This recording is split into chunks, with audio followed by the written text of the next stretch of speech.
I think I am live. Good morning everyone, कैसे हो भाई? नमस्कार दोस्तों, मैं राहुल मिश्रा और मैं आप सभी का एक बार फिर से स्वागत करता हूं आपके अपने चैनल ऑलीवुड एफएससी एग्जाम में। उम्मीद करता हूं कि आप सभी के सामने मैं लाइव हूं और आप सभी मेरी आवाज जो है वो सुन पा रहे हैं। तारीख है 21 दिसंबर और आज के करंट अफेयर्स में लेकर हाजिर हूं। ठंड लगातार बढ़ती चली जा रही है और ऐसे में सुबह सुबह उठना बड़ा ही कष्टकारी हो जाता है। आप सभी के लिए भी होगा, मेरे लिए भी है, लेकिन यही तो अनुशासन है भाई। अगर मजे मजे में चीजें हो रही हैं तो फिर कष्ट क्या? अनुशासन तो यही है ना कि जब आपका करने का मन ना कर रहा हो तब आप उसे करें। फिलहाल आज के इंपॉर्टेंट करंट अफेयर्स में देख लेते हैं आज की हमारी हेडलाइंस क्या है। हेडलाइंस से पहले रेनी भाई राहुल मिश्रा के नाम से टेलीग्राम ग्रुप है, जरूर ज्वाइन कर लीजिए। किसी भी तरह की पीडीएफ के लिए, किसी भी तरह के संपर्क के लिए आप यहाँ पर चर्चा कर सकते हैं। हेडलाइंस में रहा कि भाई 20 दिसंबर को अंतरराष्ट्रीय मानव एकता दिवस मनाया गया। स्पेसएक्स ने कैलिफोर्निया बेस से 52 स्टारलिंक उपग्रह लॉन्च कर दिए। गैब्रियल बोरिक होंगे चिली के अगले राष्ट्रपति। अवनी लेखारा को 2021 पैरालंपिक स्पोर्ट्स अवार्ड में सर्वश्रेष्ठ महिला पदार्पण यानी कि बेस्ट फीमेल डेब्यूट के ऑनर से सम्मानित किया गया। वेंकैया नायडू ने गांधी टोपी गवर्नर शीर्षक से एक तेलुगु पुस्तक का विमोचन किया। योगी आदित्यनाथ पर एक पुस्तक लिखी गई, the monk who transformed UP Uttar Pradesh, का विमोचन किया गया। उत्तराखंड सरकार ने ऋषभ पंत को बनाया है अपने राज्य का ब्रांड एम्बेसडर। मोहित जैन भारतीय समाचार पत्र सोसाइटी के नए अध्यक्ष चुने गए। किदाम्बी श्रीकांत ने बैडमिंटन वर्ल्ड फेडरेशन विश्व चैंपियनशिप में रजत पदक जीता। गोपीनाथपुर में हुआ महानदी पर उड़ीसा के सबसे बड़े लंबे पुल का उद्घाटन। और इंग्लैंड के एंडरसन ने टेस्ट में 100 बार नॉट आउट रहने वाले पहले खिलाड़ी बने हैं। अभी तक किसी भी खिलाड़ी ने यह उपलब्धि हासिल नहीं की है कि वो 100 टेस्ट में नॉट आउट रहा हो। जी हाँ, ये क्लास डेली होती है सुबह 7 बजे। आज का मोटिवेशन कोट की जिंदगी में हमेशा उनसे दूर रहिए जो आप में वो कमी बता दें जो आप में है ही नहीं। एक्चुअल में क्या होता है कि कभी-कभी जब हमारा कॉन्फिडेंस काफी लो होता है, हम अपने जीवन में कई बार ऐसे क्षण फेस करते हैं, कई बार ऐसी परिस्थितियों को सामना करते हैं जब हमें लगता है कि शायद ये हमसे नहीं हो पाएगा। और ऐसी स्थिति में हम किसी से भी राय लेना शुरू कर देते हैं। और जब हम उनसे राय लेते हैं और अगर वो जानकार नहीं है या जानकार हैं भी, तो कुछ लोग अपने नेचर की वजह से हमेशा हमें ऐसी राय देते हैं, जैसे लगता है कि हम अगर कुछ नहीं कर पा रहे हैं या हमारे साथ कुछ गलत हो रहा है, उसका सबसे बड़ा रीजन हम ही हैं। अगर हम कोई परीक्षा नहीं निकाल पा रहे हैं या 2-3 सालों से मेरा सिलेक्शन नहीं हो रहा है, तो उसका सबसे बड़ा रीज़न हम हैं। ऐसा अक्सर परिवार वालों के साथ होता है। जब घर पे आप होते हैं, घर वाले चाहते हैं कि आप जल्द से जल्द ज़िम्मेदारियाँ उठाएँ। घर वाले चाहते हैं कि आप जो बार-बार तैयारी के लिए पैसे माँगते हैं, वो उनसे पैसे माँगना बंद कर दें। घर वाले चाहते हैं कि आप जल्द से जल्द अपने पैरों पर खड़े हो जाएँ। और ऐसी स्थिति में वो आपको बताने लगते हैं कि यार तुमसे नहीं हो पाएगा, तुम 1 साल में नहीं निकाल पाए, अब 3 साल में क्या निकालोगे, 2 साल में नहीं निकाल पाए, 4 अब क्या निकाल लोगे? तो ऐसे लोगों से बिल्कुल दूर रहिए और ऐसे लोगों की बिल्कुल भी परवाह मत करिए। भले ही वो घर वाले कितने भी सगे हों, लेकिन इनकी इस बात पर आप ध्यान मत दीजिए, बाकी सभी बातों पर दीजिए। इस तरह की किसी बात पर आप ध्यान मत दीजिए, क्योंकि वो सिर्फ़ और सिर्फ़ आपका आत्मविश्वास कम करेंगे। और एक बात मेरी याद रखना कि किसी भी तरह की सफलता के लिए, चाहे वो छोटी हो, चाहे वो बड़ी, आपको आत्मविश्वास की आवश्यकता होती है। आप जो हैं या जो बनेंगे, वो अपने आत्मविश्वास से बनेंगे। तो ज़िंदगी में सब कुछ चला जाए, एक हाथ चला जाए, एक पैर चला जाए, वो चलेगा, एक आँख चली जाए, वो चलेगा, लेकिन आत्मविश्वास नहीं जाना चाहिए। Self confidence is a very, very important. इसको बचाए रखना। इसको बचा ले गए ना, तो तुम जीवन की कोई भी जंग लड़ सकते हो।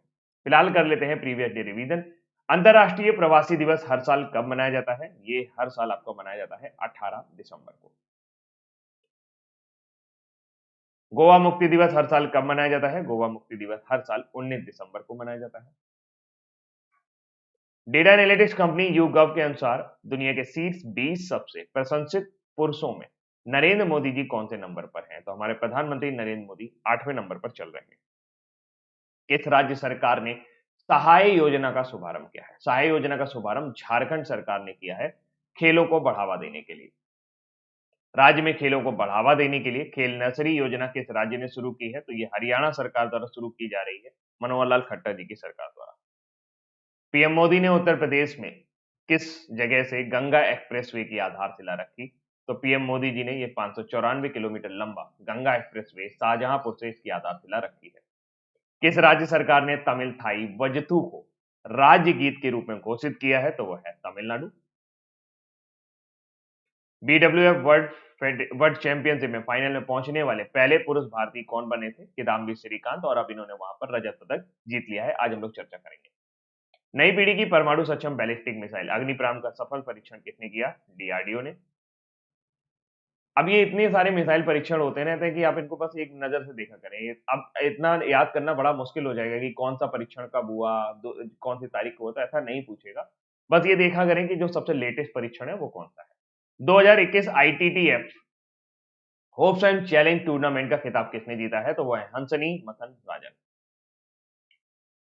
और 1600 टेस्ट रन एक कैलेंडर वर्ष में बनाने वाले चौथे खिलाड़ी कौन बन गए हैं? तो इंग्लैंड के टेस्ट कप्तान जॉय रूट जो हैं वो 1600 टेस्ट रन बनाने वाले चौथे खिलाड़ी बन गए हैं। और अब बारी है आज के करंट अफेयर्स करने की। आज के करंट अफेयर्स में सबसे पहली जानकारी, अंतर्राष्ट्रीय मानव एकता दिवस हर साल कब मनाया जाता है? अंतर्राष्ट्रीय मानव एकता दिवस विश्व में एकता को बढ़ावा देने के लिए हर साल 20 दिसंबर को मनाया जाता है। इसकी शुरुआत 2005 में हुई थी, जब यूनाइटेड नेशन यानी कि संयुक्त राष्ट्र महासभा ने एक प्रस्ताव पारित किया और बताया कि अगर आप विश्व को एकता के सूत्र में बांधना चाहते हैं तो अंतर्राष्ट्रीय मानव एकता दिवस जो है वो अपने आप में एक बड़ा बड़ा मुकाम हासिल कर सकता है, इसलिए सीरियसली इसको पूरे विश्व में मनाया जाए। तब से हर साल 2005 से 20 दिसंबर को हम विविधता में एकता का जश्न मनाने के लिए अंतर्राष्ट्रीय मानव एकता दिवस मनाते हैं। अंतर्राष्ट्रीय मानव एकता दिवस की थीम जो है वो हर साल चेंज नहीं होती है, ये वही रहती है। यानी अंतर्राष्ट्रीय मानव एकता दिवस हर साल कब मनाते हैं? हम 20 दिसंबर को। इसके अलावा दिसंबर में जो इंपॉर्टेंट डेज रहे वो अब तक कौन कौन से रहे? 1 दिसंबर को हमने मनाया वर्ल्ड एड्स डे। फिर उसके बाद 2 दिसंबर को हम मनाया नेशनल पोल्यूशन कंट्रोल डे, यानी कि राष्ट्रीय प्रदूषण नियंत्रण दिवस। कब मनाया गया है? 2 दिसंबर को।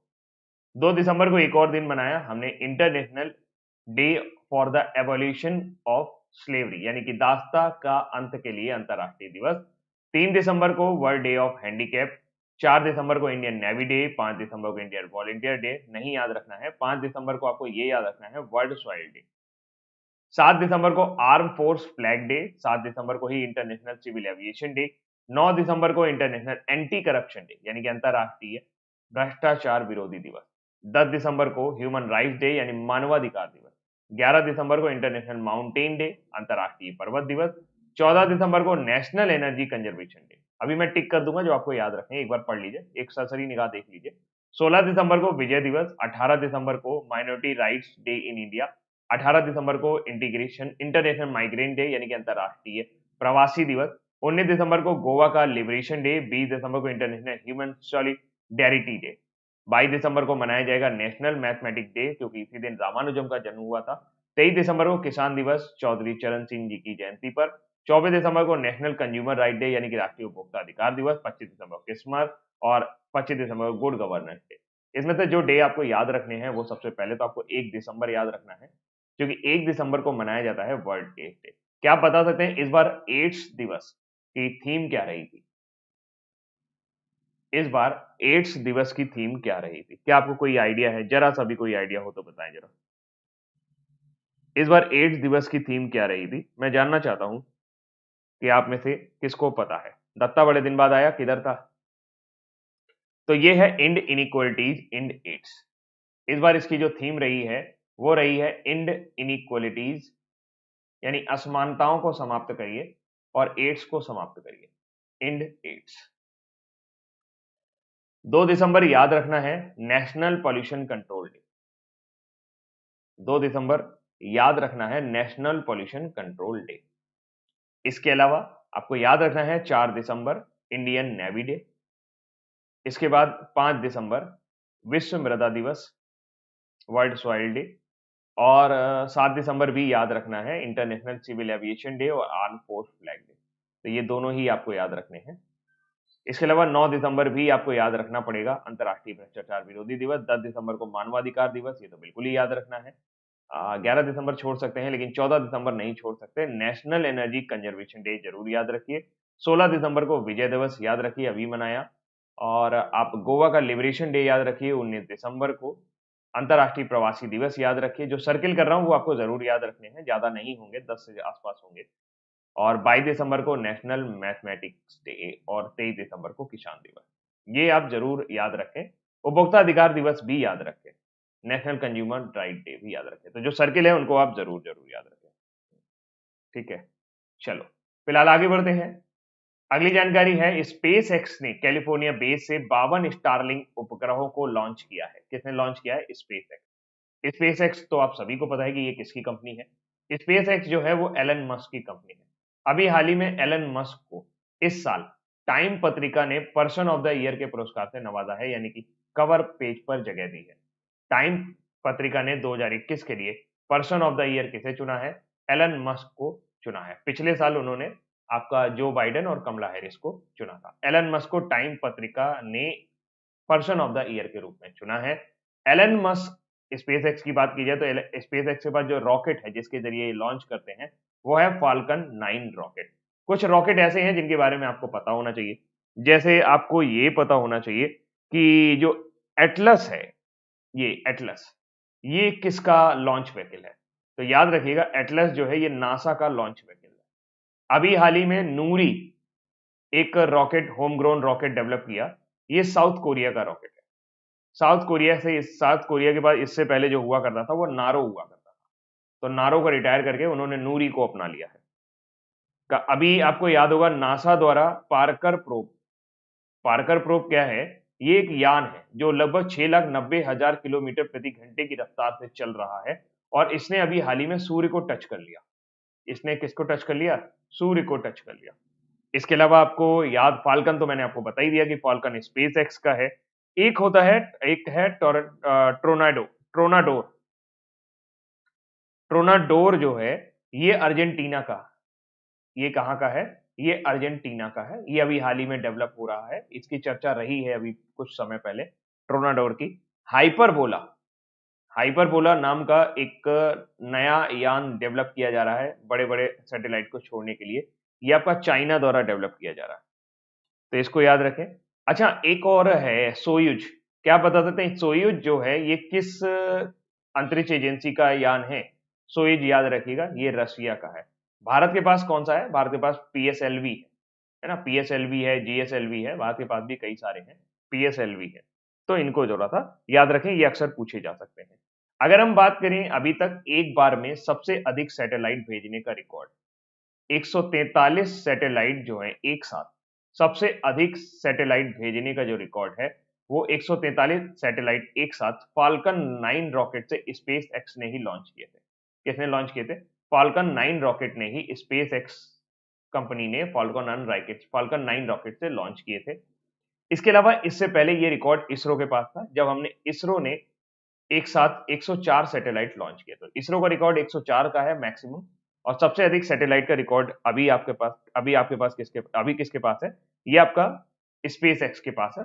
फाल्कन 9 रॉकेट के जरिए इन्होंने 143 सैटेलाइट लॉन्च किए थे। अच्छा, अभी हाल ही में एक नाम चर्चा में था, सिरिसा बांदला। क्या आप जानते हैं सिरसा बांदला कौन है? सिरसा बांदला भारत की तरफ से या भारतीय मूल में जन्मी, भारत में जन्मी दूसरी महिला है, जबकि दूसरी भारतीय महिला है, तीसरी भारतीय मूल की महिला है जो अंतरिक्ष में गई। तीसरी भारतीय मूल की महिला है जो अंतरिक्ष में गई। अभी चर्चा में था यांग यापिंग का नाम। यांग यापिंग का नाम चर्चा में क्यों था? यांग यापिंग जो है ये अंतरिक्ष में चहलकदमी करने वाली पहली महिला बनी है। अंतरिक्ष में चहलकदमी करने वाली पहली महिला बनी है। अंतरिक्ष में चहलकदमी करने वाली पहली महिला बनी है। पहली महिला कहाँ की है? ये चाइना की है। जबकि अंतरिक्ष में सबसे अधिक समय तक रहने का जो रिकॉर्ड है, अंतरिक्ष में सबसे अधिक समय तक रहने का जो रिकॉर्ड है वो गया है क्रिस्टीना कोच को। किसको गया है? क्रिस्टीना कोच को। फरवरी 2021 में ये लगभग 365 दिन से ऊपर काट कर आई थी। ठीक है, इसको याद रखिएगा। 365 दिन नहीं, सॉरी, 347 डेज काट के आई है लगभग, एक साल नहीं काटा है पूरा। क्रिस्टीना कोच जो है सबसे अधिक समय तक अंतरिक्ष में रही, सबसे अधिक समय तक अंतरिक्ष में रही। अच्छा, अभी हाल ही में नासा ने कुछ नामों की घोषणा की थी। 10 नाम घोषणा किए थे। 10 में से 6 पुरुष थे और आपकी 4 महिला थी, 4 वीमेन हैं। इन नामों की घोषणा इसलिए की गई है कि इनको मून पर भेजा जा रहा है। इनको कहाँ भेजा जाएगा? मून और मार्स पर भेजा जाएगा। मून पर पहले भेजेंगे, फिर मार्स पर भेजेंगे। इसमें से एक भारतीय वैज्ञानिक का भी नाम है। इसमें एक भारतीय वैज्ञानिक का भी नाम है। क्या आप उनका नाम बता सकते हैं? या अभी मैंने कुछ समय पहले आपको बताया था कि नासा ने अभी 10 लोगों की एक टीम गठित की है जिसमें 6 पुरुष हैं, 4 महिलाएं हैं और इनको ट्रेनिंग दी जा रही है। ये लोग वहां पर जाएंगे। कहां पर जाएंगे? हाँ, स्पेस में जो सबसे पहली फिल्म शूटिंग हुई है वो है चैलेंज। स्पेस में जो सबसे पहले फिल्म शूट हुई है वो है चैलेंज। उसका नाम बता सकते हैं? ठीक है, उसका नाम बता सकते हैं? हाँ, इनका नाम बताना है आपको। इनका नाम है अनिल मेनन। इनका नाम क्या है? अनिल मेनन। क्या नाम है? अनिल मेनन। याद रखिएगा, ये भारतवंशी हैं और वहां पर चुने गए हैं। ठीक है? हाँ जी, इसको याद रखिएगा। राम राम भाई, चल बेटा पढ़ाई कर। अच्छा, जी हाँ, सिरसा बांदला जो है भारतीय मूल की है और भारत में जन्मी भी है। अगली जानकारी, चिली के अगले राष्ट्रपति के रूप में किसे चुना गया है? चिली ने बहुत ही जोर शोर से इनका स्वागत किया है। फिलहाल हम लोग बात करेंगे ओलाफ स्कॉल्स के बारे में। ओलाफ स्कॉल्स जो है एंजेला मार्कल के बाद जर्मनी के नए चांसलर बनाए गए हैं। जर्मनी की नई राजधानी बर्लिन। जर्मनी की नई राजधानी Berlin. Gabriel boric is the right answer. ये चिली के अगले राष्ट्रपति के रूप में अपॉइंट किए गए हैं। आडामा बैरो। आडामा बैरो जो है ये गाम्बिया के नए राष्ट्रपति बनाए गए हैं। ये कहां के राष्ट्रपति बनाए गए? गाम्बिया। गाम्बिया की राजधानी बांजुल।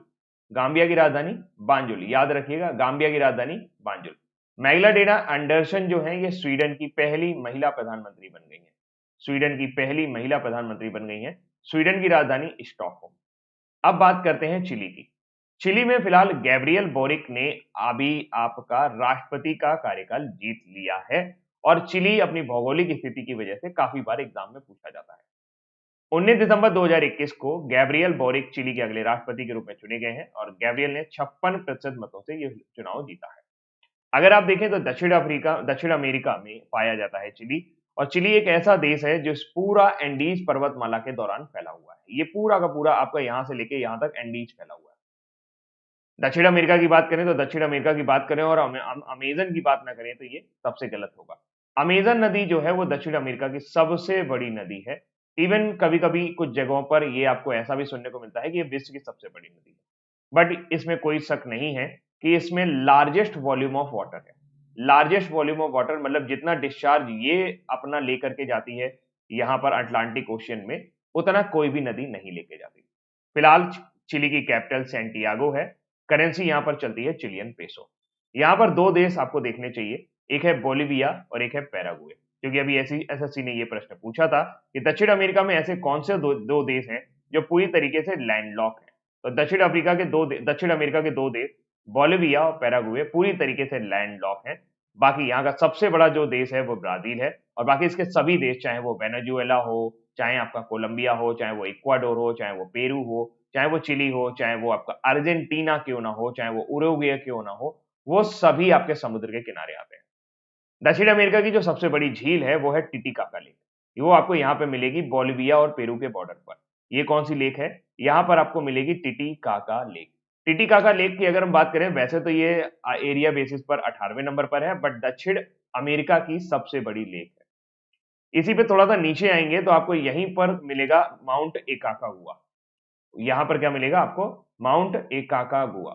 ठीक है, माउंट एकाकागुआ। अभी मैं आपको दिखाता हूँ, पेन ने मेरा नहीं चल रहा है, एक सेकंड। यहाँ पर ये एंडीज पर्वतमाला आप देख सकते हैं, ये पूरा का पूरा एंडीज यहाँ पूरा दक्षिण अमेरिका में फैला हुआ है ना। और यहीं पर आपको मिलेगा माउंट एकाकागुआ, अटाकामा मरुस्थल के थोड़ा सा आगे। ये अटाकामा मरुस्थल है। पंपास जो है वो दक्षिण अमेरिका के घास के मैदानों को पंपास कहा जाता है। दक्षिण अमेरिका के घास के मैदानों को क्या कहा जाता है? पंपास कहा जाता है। और आप ये देख सकते हैं, ये अमेजन का पूरा पूरा बेसिन है जो पूरा का पूरा ऑलमोस्ट ब्राजील से होकर बहता है। अभी हाल ही में यहाँ पर हुआ था कोपा अमेरिका कप। क्या हुआ था? Copa America cup. Copa America cup के इस संस्करण का जो विजेता रहा वो रहा अर्जेंटीना। अर्जेंटीना ने ब्राजील को हराकर ये उपलब्धि हासिल की थी। तो आई थिंक इतना ही पर्याप्त रहेगा। और बाकी आप देख सकते हैं इक्वेटर ये आपकी जा रही है, इक्वेटर से ये पूरा नीचे आ जाता है, ठीक है? तो थोड़ा-सा ठंडा-वंडा रहता है इधर। उरुग्वे है, अर्जेंटीना है, तो यहाँ पर पंपास को याद रखिएगा, अटाकामा मरुस्थल आपसे पूछा जा सकता है, टिटिकाका लेक पूछा जा सकता है और एक और चीज़ पूछी जा सकती है, एकाकागुआ। एकाकागुआ जो है ये दक्षिण अमेरिका की सबसे ऊँची चोटी है, हाइट लगभग 6,900 मीटर के आसपास है, 6,900 मीटर के आसपास है, एग्ज़ैक्टली मुझे याद नहीं आ रहा है, 6,960 मीटर के एप्रॉक्सिमेट है, तो 6,900 मीटर के आसपास है और अभी हाल ही में एक 12 वर्षीय, हाल ही में क्या मतलब था पिछले साल, एक 12 ईयर ओल्ड मुंबई की लड़की थी जिन्होंने माउंट एकाकागुआ को फतेह किया था। आप उनका नाम बता सकते हैं, बिल्कुल नाम आपको याद होगा, जैसे मैं बोलूँगा काम्या कार्तिकेयन, तो आपको याद आ जाएगा कि हाँ, काम्या कार्तिकेयन जो हैं, उन्होंने एकाकागुआ को फतेह किया था और ये यंगेस्ट इंडियन है जिन्होंने एकाकागुआ को फतेह किया है, यंगेस्ट माउंटेनियर भी है जिन्होंने एकाकागुआ को फतेह किया है, ठीक है? हाँ, कोपा अर्जेंटीना कप जीता था, अर्जेंटीना जीता था और ब्राज़ील हारा था। ठीक है? और टिकी काका को अगर हम लोग बात कर ले तो जैसा ये बोल रहा है कि हनीमून लेक कहा जाता है, इसके बारे में तो मेरी कोई जानकारी नहीं है। हो सकता है इनका कोई आगे का प्लान हो, बट टिटिकाका को हाईएस्ट हाईएस्ट यानी कि सबसे ऊँचाई पर स्थित नेविगेबल लेक कहा जाता है। नेविगेबल बॉडी ऑफ वाटर भी कहा जाता है, मतलब कि आप यहाँ पर टिटिकाका लेक जो है एंडीज पर्वतमाला के ऊपर स्थित है, तो बॉडी ऑफ वाटर भी कहा जाता है। वाटर बॉडी कहा जाता है, हाईएस्ट नेविगेबल मतलब आप इतनी ऊंचाई पर जहां या अगर आप टिटिकाका लेक में नाव चला रहे हैं तो इसका मतलब समझ लीजिए आप दुनिया की सबसे हाईएस्ट वाटर पे नाव चला रहे हैं, दुनिया के सबसे हाईएस्ट वाटर पे, तो हाईएस्ट नेविगेबल वाटर है ये। ठीक है, ठीक है, चलिए। 2021 पैरालंपिक स्पोर्ट्स अवार्ड में सर्वश्रेष्ठ महिला पदार्पण का सम्मान किसने जीता है? बेस्ट फीमेल डेब्यूट का अवार्ड किसने जीता है? पैरालंपिक स्पोर्ट्स अवार्ड की अभी घोषणा हुई, तो फिलहाल ये पदक जो जीते हैं वो अवनी लेखारा ने जीते हैं। अवनी लेखारा पहली ऐसी भारतीय महिला है जिन्होंने एक ही पैरालंपिक में 2 पदक जीते थे। उन्होंने आपका 50 मीटर पिस्टल में ब्रॉन्ज मेडल जीता था, जबकि 10 मीटर एयर पिस्टल में उन्होंने गोल्ड मेडल जीता था और इस बार का पहला टोक्यो पैरालंपिक जो गोल्ड मेडल आया था वो अवनी लेखारा ने ही दिलाया था। इस बार पैरालंपिक की बात की जाए तो भारत का प्रदर्शन काफी शानदार रहा था। 5 स्वर्ण पदक मिले थे, 8 रजत पदक और 6 कांस्य पदक सहित 19 अभूतपूर्व पदक हमने जीते थे। फिलहाल टोक्यो पैरालंपिक में निशानेबाजी में भारत का पहला स्वर्ण पदक जीतकर इतिहास रचा। 2021 में पैरालंपिक स्पोर्ट्स अवार्ड में सर्वश्रेष्ठ महिला पदार्पण का सम्मान किसने जीत लिया है? भारतीय निशानेबाज अवनी लेखारा ने। इसके अलावा भी कुछ और अवार्ड दिए गए, जैसे कि एडम पेस्का जो चेक रिपब्लिक के हैं, इन्हें बेस्ट मेल डेब्यूट विनर घोषित किया गया। डीडी डे ग्रूट नीदरलैंड के हैं, टेनिस खेलते हैं, बेस्ट फीमेल एथलीट का अवार्ड दिया गया। मार्शल हग पैरा एथलीट हैं, बेस्ट मेल एथलीट का अवार्ड दिया गया। ग्रेट ब्रिटेन रग्बी टीम को बेस्ट टीम का अवार्ड दिया गया है और डॉक्टर अंजा हर्ष मुलर ये जर्मनी की है, इनको बेस्ट ऑफिशियल का अवार्ड दिया गया टोक्यो पैरालंपिक के लिए। अब बड़ी बात यह है कि आपसे क्या पूछा जाएगा, आपसे सिर्फ अवनी लेखारा वाला ही पूछा जाएगा, ये सब नहीं पूछा जाएगा, लेकिन फिर भी आपको पता होना चाहिए।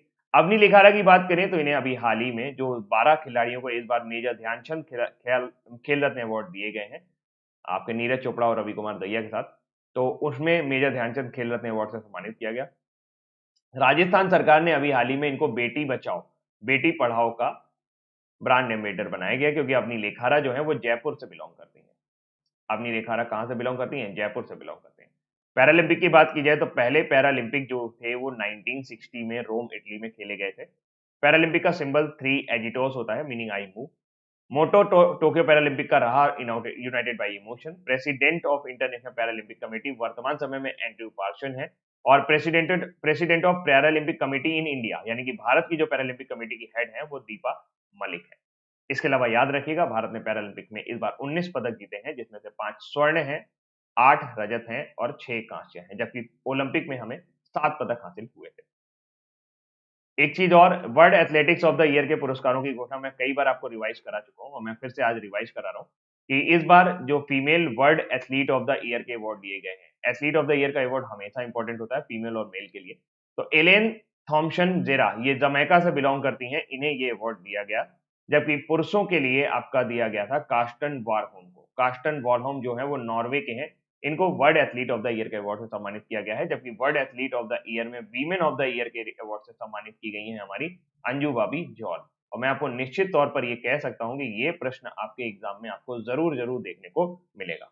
ठीक है, इसको याद रखिएगा। आगे बढ़ते हैं। एलन थॉम्सन हेरा नाम जरूर याद रखें, नाम भूल जाते हैं। वारहम, देखिए अपने देश का कोई नाम होता है तो याद रहता है, लेकिन जब किसी विदेशी का नाम याद रखते हैं, फॉरेनर्स का नाम याद करते हैं ना, तो याद नहीं होता। तो कास्टन वारहम याद रखिएगा, नॉर्वे के हैं।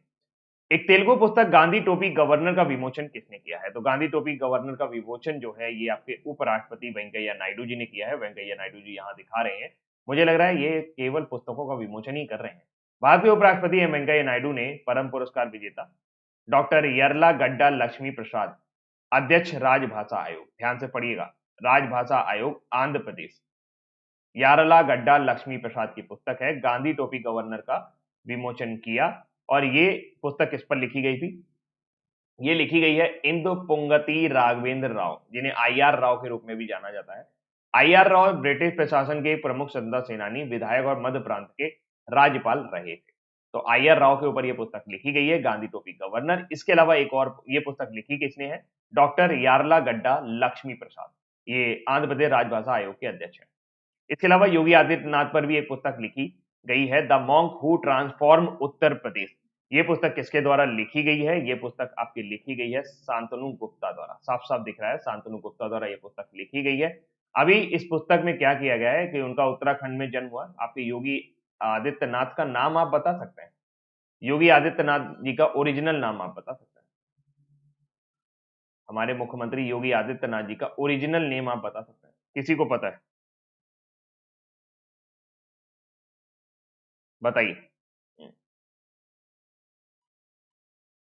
पैरालंपिक के ध्वजवाहक जो थे वो बाद में बदल गए थे। कुछ लोग सही बता रहे हैं, अजय बिष्ट बता रहे हैं। अजय मोहन बिष्ट उनका नाम था, अजय कुमार बिष्ट नहीं, अजय मोहन बिष्ट। तो यहाँ पर यूपी वाला भैया, the monk who transformed Uttar Pradesh, how Yogi Adityanath change UP वाला भैया abuse to a badge of honour, to badge of honour, मतलब ये यूपी वाला को यूपी वाला भैया बोला जाता था, इसको एक गाली की तरह लिया जाता था, तो इसको कैसे चेंज कर दिया उन्होंने।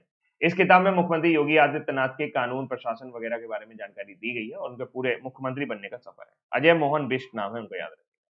हाँ, उत्तराखंड के हैं।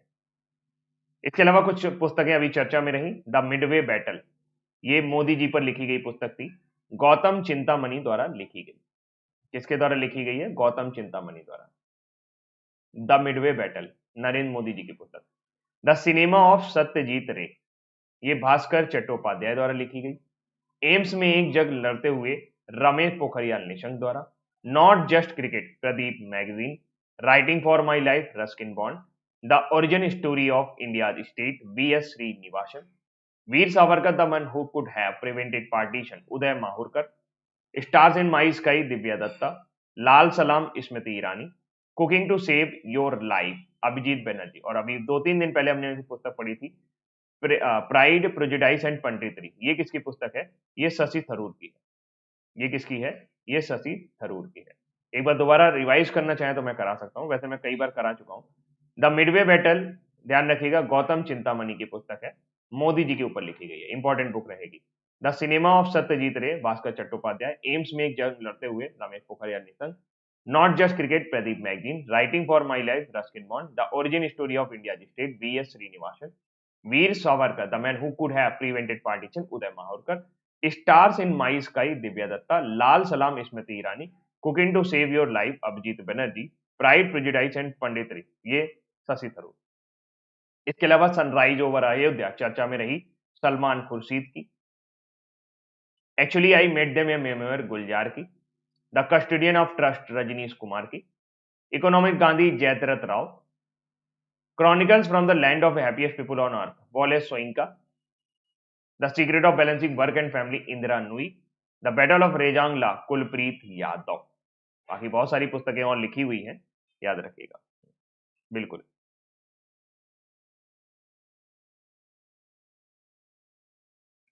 19 दिसंबर 2021 को ऋषभ पंत को किस राज्य का ब्रांड एम्बेसडर नियुक्त किया गया है? तो उत्तराखंड ने अपने राज्य का ब्रांड एम्बेसडर के रूप में ऋषभ पंत को नियुक्त किया है। उत्तराखंड के मुख्यमंत्री पुष्कर सिंह धामी ने 19 दिसंबर 2021 को ऋषभ पंत के राज्य का ब्रांड एम्बेसडर नियुक्त किया है। उन्हें राज्य के युवाओं को खेल और जन स्वास्थ्य के प्रति प्रोत्साहित कराने के उद्देश्य से नियुक्त किया गया है। इसके अलावा महिलाओं के लिए भी जो उनका वीमेन एम्पावरमेंट प्रोग्राम है उत्तराखंड का, उसके लिए उन्होंने वंदना कटारिया को as a brand ambassador appoint किया था। अच्छा, अभी हाल ही में उत्तर प्रदेश ने भी एक अभिनेत्री को अपना वन डिस्ट्रिक्ट वन प्रोडक्ट के ब्रांड एम्बेसडर के रूप में नियुक्त किया। क्या आप बता सकते हैं वो कौन है? क्या वो बता सकते हैं कौन है? जी, आपने बिल्कुल सही पहचाना, वो है कंगना जी। कंगना जी, कंगना राउत, कंगना रनौत। इनको यूपी ने अपना ओडीओपी का ब्रांड एम्बेसडर बनाया है। इंडिया का सबसे हाईएस्ट एल्टीट्यूड पर हर्बल गार्डन कहां पर मिलेगा? आपको ये उत्तराखंड में मिलेगा, चमोली डिस्ट्रिक्ट में। भारत का पहला क्रिप्टोग्रामिक गार्डन भी आपको उत्तराखंड में मिलेगा। वंदना कटारिया को अभी हाल ही में ब्रांड एम्बेसडर नियुक्त किया गया state women empowerment and child development programme के लिए। पहला स्टेट जिसने भूकंप अलर्ट ऐप लॉन्च किया है दैट इज आईटी रुड़की के सहयोग से उत्तराखंड है। देहरादून 100% लिटरेसी वाला पहला जिला है। भारत वाटिका हल्द्वानी में खोली गई है। उत्तराखंड सरकार ने अभी हाल ही में वात्सल्य स्कीम शुरू की गई थी। 3500 रुपए जो है वो कोविड-19 से अनाथ हुए बच्चों को दिए जा रहे हैं।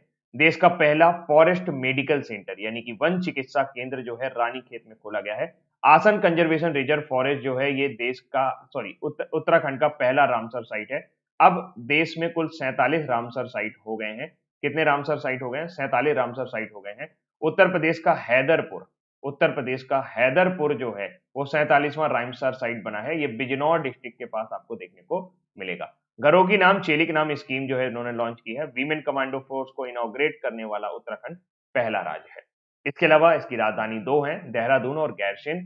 पुष्कर सिंह धामी 11वें चीफ मिनिस्टर हैं। गुरमीत सिंह वर्तमान समय में राज्यपाल हैं। जिम कॉर्बेट नेशनल पार्क जिसे हेली नेशनल पार्क के रूप में भी जाना जाता है 1936 में देश का पहला नेशनल पार्क बना था। Gangotri national park, Nanda Devi national park, Rajaji national park, Lok Sabha में 5 सीटें, राज्यसभा में 3 सीटें। डांस फॉर्म की बात करें तो पांडव, झोरा, भोरतिया, मुखौटा, छोलिया प्रमुख डांस फॉर्म है।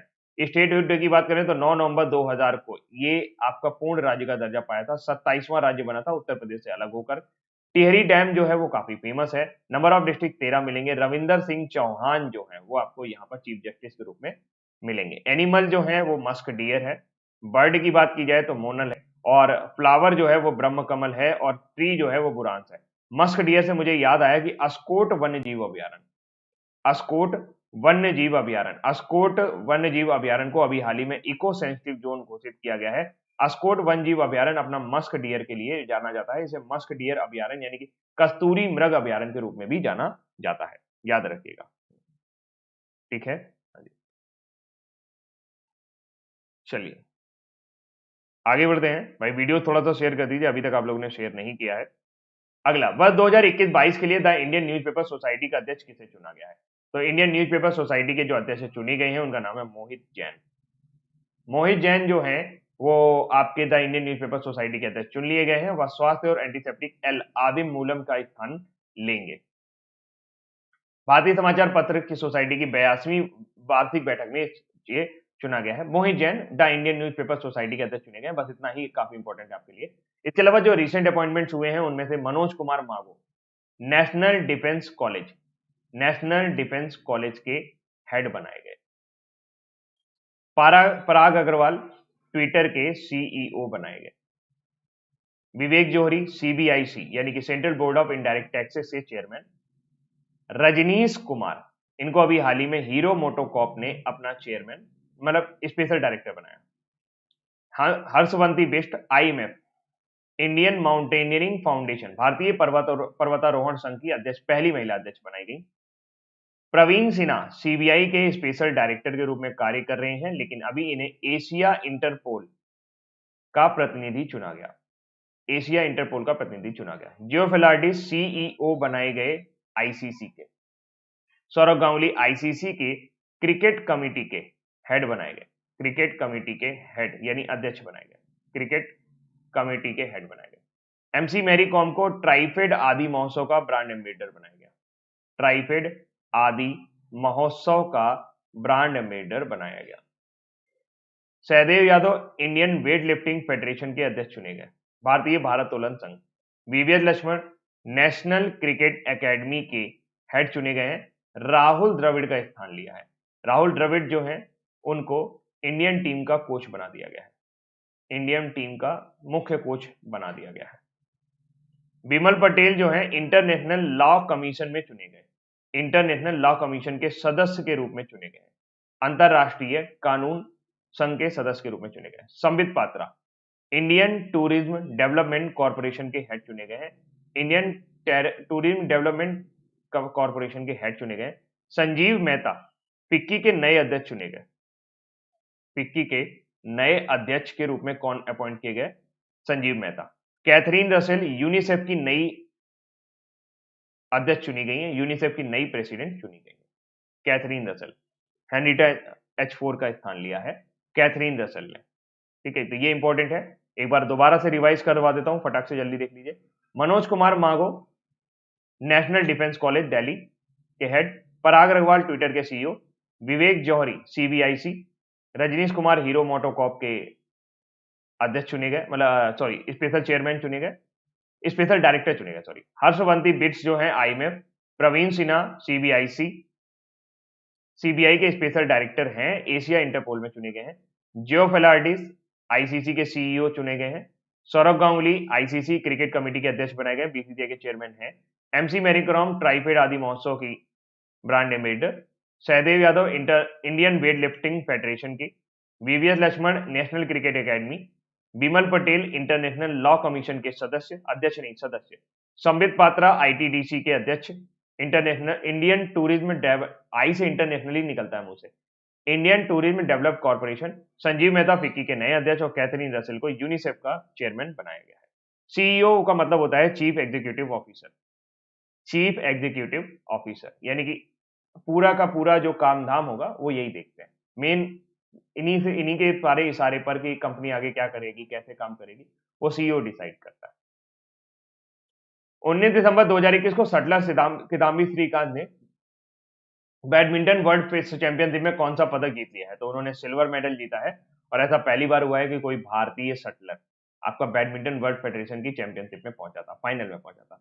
तो 19 दिसंबर 2021 को सटलर किदाम्बी श्रीकांत ने BWF विश्व चैंपियनशिप में रजत पदक जीतने वाले पहले भारतीय खिलाड़ी बन गए।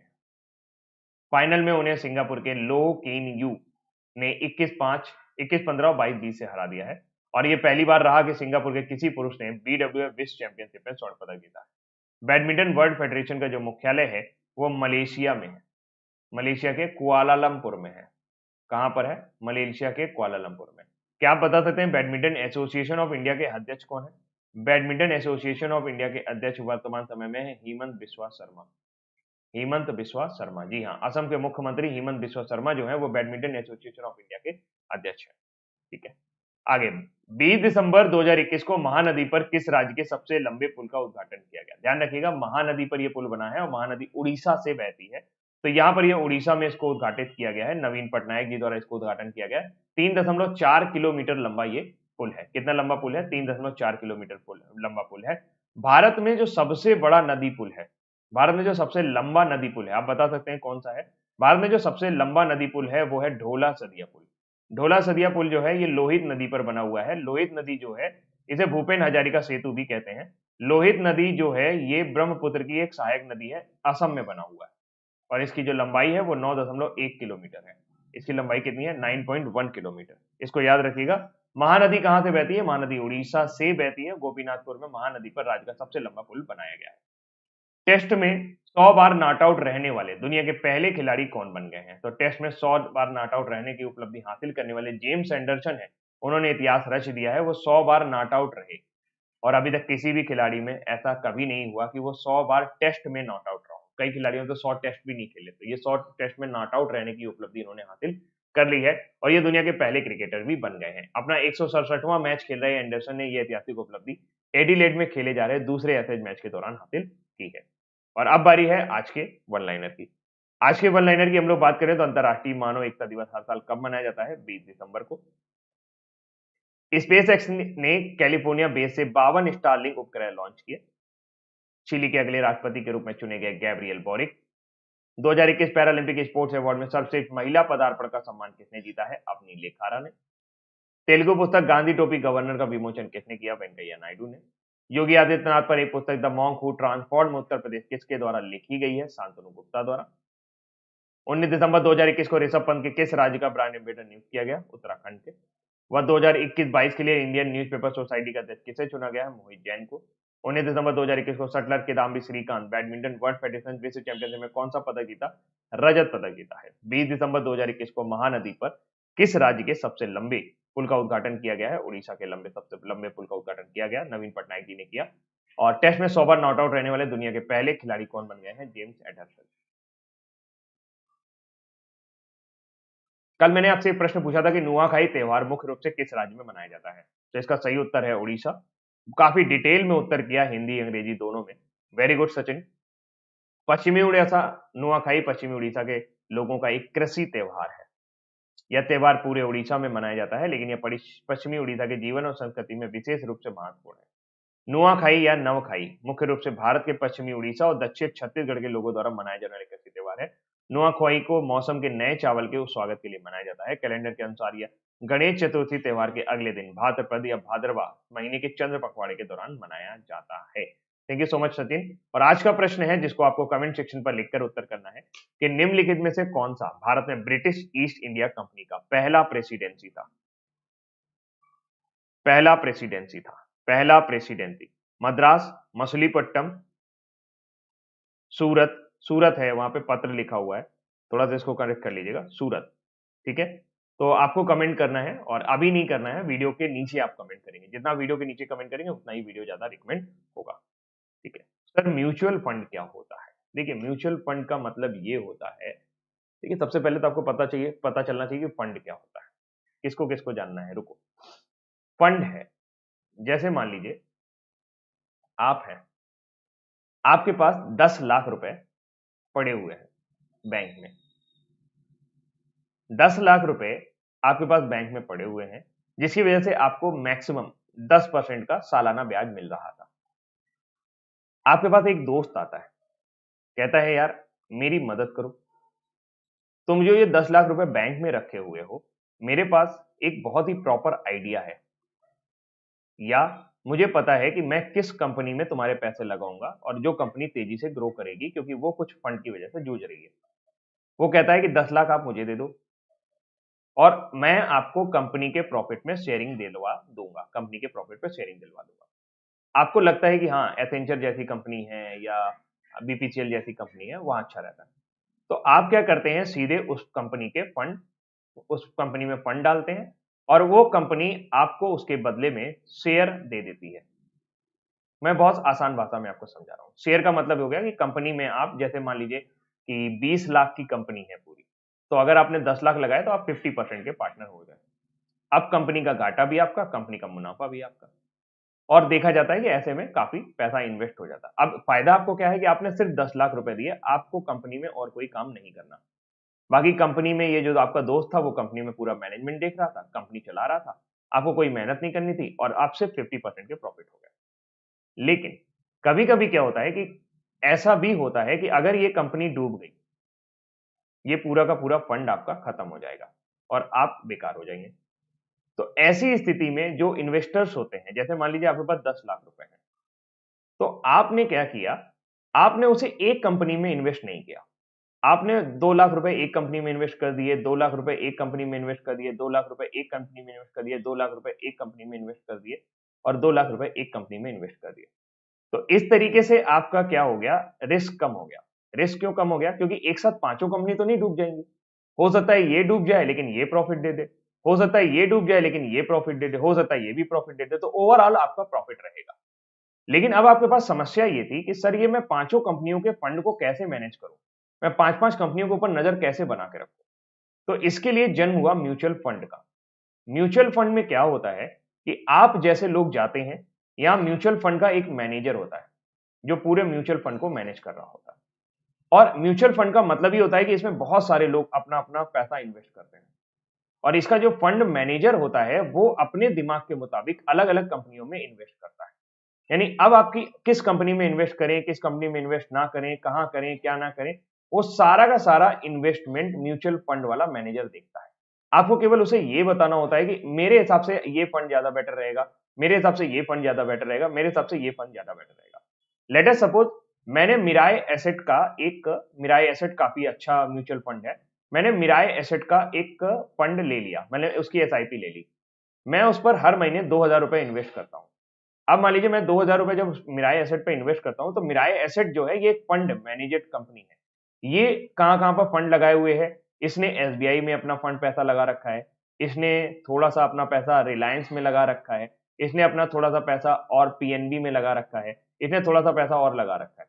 मान लीजिए मिराय एसेट टोटल 100 करोड़ का फंड है, हर महीने ये 100 करोड़ रुपए जनरेट कर लेता है अपने इन्वेस्टर से, जिसमें से 2000 रुपए मेरे भी जा रहे हैं। 100 करोड़ रुपए इन कंपनियों में लगे हुए हैं, तो इनमें से कोई ना कोई कंपनी मुझे प्रॉफिट दे रही है, और वो प्रॉफिट मेरे पास अल्टीमेटली कैलकुलेट हो रहा है। तो ये होता है म्यूचुअल फंड।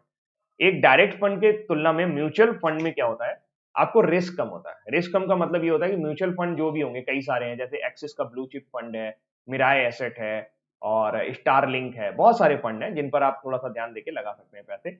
लेकिन सबसे इंपॉर्टेंट बात यह है कि इसमें वही लोग पैसे लगाएं जिन्हें शेयर मार्केट के बारे में कोई जानकारी नहीं है, क्योंकि जैसे इसमें रिस्क कम है तो प्रॉफिट भी कम है। अगर आप ज्यादा पैसे पैसे बनाना चाहते हैं शेयर मार्केट से, तो आपको पैसे शेयर मार्केट में ही डालने चाहिए, स्टॉक में ही डालने चाहिए, लेकिन आपको अंधे चुक्के पैसे नहीं डालने चाहिए। उसको देख करके थोड़ा-थोड़ा धीरे-धीरे आप समझने पढ़ें, मतलब ऐसा है कि मान लीजिए आप इन्वेस्टमेंट का प्लान बना रहे हैं, तो आप तुरंत-तुरंत इन्वेस्टमेंट का प्लान ना बनाएँ। आप 6 महीने तक चीज़ों को देखें कि किस तरीके से इन्वेस्टमेंट होता है। जैसे मान लीजिए कहीं से आपको 3 लाख रुपए मिले, मैंने देखा है कि कई सारे लोगों को ज़मीन-वमीन बेची, 5-6 लाख रुपए आया उनके पास, वो सोचते हैं कि सीधे-सीधे हम कहीं पर इन्वेस्ट कर देते हैं। लेकिन उसमें वो बिना जाने बूझे इन्वेस्ट करते हैं, और कभी-कभी फंड बहुत तेज़ी से बढ़ता है, कभी-कभी गिर भी जाता है। जैसे अभी कोविड-19 के दौरान बहुत सारे लोगों के पैसे डूब गए, लेकिन म्यूचुअल फंड सेफ रास्ता रहता है। तो धीरे-धीरे वो इंक्रीमेंट आपको देता चला जाएगा। मैं आपको एक बेसिकली अपना पर्सनल अनुभव बताता हूँ कि मैं 2000 रुपए लगभग इन्वेस्ट करता हूँ, सिर्फ 2000 रुपए हर महीने, और साल भर में मुझे 12 से 13,000 रुपए का प्रॉफिट एज़ ए होता है। मतलब एज़ ए म्यूचुअल फंड का जो आपका वो निकल के आता है रेवेन्यू, वो 13 से 14,000 रुपए मुझे हर साल प्रॉफिट हो जाता है। 2000 रुपए मैं यानी कि मान लीजिए मैंने 24,000 रुपए इन्वेस्ट किए हैं, तो वो रकम मेरी बढ़ करके साल के अंत में 36,000 रुपए या 40,000 रुपए के आसपास पहुँच जाती है। तो ये म्यूचुअल फंड है। ठीक है? चलो फिलहाल, बाय बाय, टेक केयर, ध्यान रखिएगा। बिल्कुल बढ़वा देते हैं, बिल्कुल बढ़वा देते हैं। चलिए, बाय बाय, टेक केयर।